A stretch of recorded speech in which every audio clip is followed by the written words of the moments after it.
Chinese Foreign Ministry vowed to take all necessary measures to safeguard the country's sovereignty and territorial integrity, and urged the U.S. to fully recognize the high sensitivity of the Taiwan question, following U.S. media reports that there were 24 U.S. troops deployed on the island of Taiwan, helping train local troops in secret. Foreign Ministry spokesperson Zhao Lijian said Friday that the U.S. should abide by the One China principle and stop arms sales to Taiwan Island and military contact with it so as not to seriously damage China-U.S. relations and peace and stability across the Taiwan Straits. The One China principle is the political foundation of China-U.S. relations. In the communiqué on the establishment of diplomatic relations between China and the U.S., the U.S. clearly pledged to only maintain cultural, commercial and other unofficial ties with Taiwan, Zhao said. The Wall Street Journal, citing unnamed U.S. officials, reported on Thursday that a U.S. Special Operations Group and a contingent of Marines have been secretly operating in Taiwan to conduct training with Taiwan troops for at least 1 year. Without specifically commenting on the issue, Pentagon spokesman John Supple said the U.S. defense relationship with the island of Taiwan remains aligned against threat from the Chinese mainland, following the U.S. commitment to the One China policy during talks between top Chinese and U.S. diplomats in Switzerland.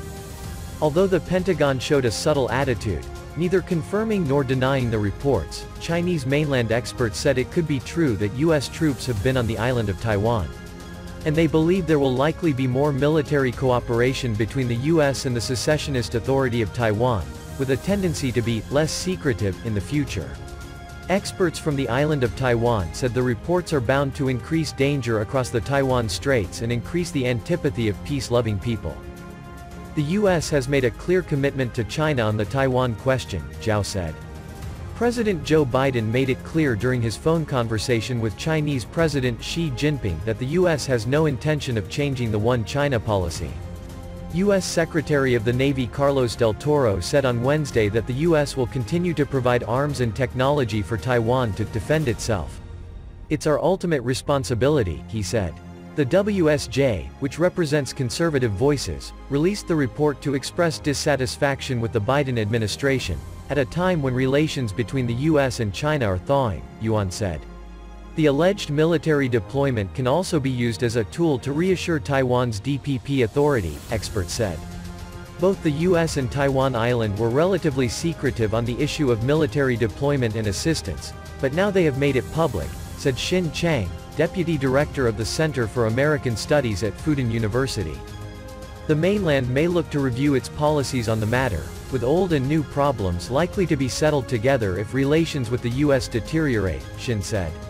The U.S. did not admit it, sending troops to Taiwan, publicly because it did not want to give Chinese mainland leverage.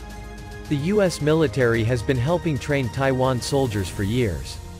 However, the Chinese mainland may be aware of it, with the situation well in hand, Xin said.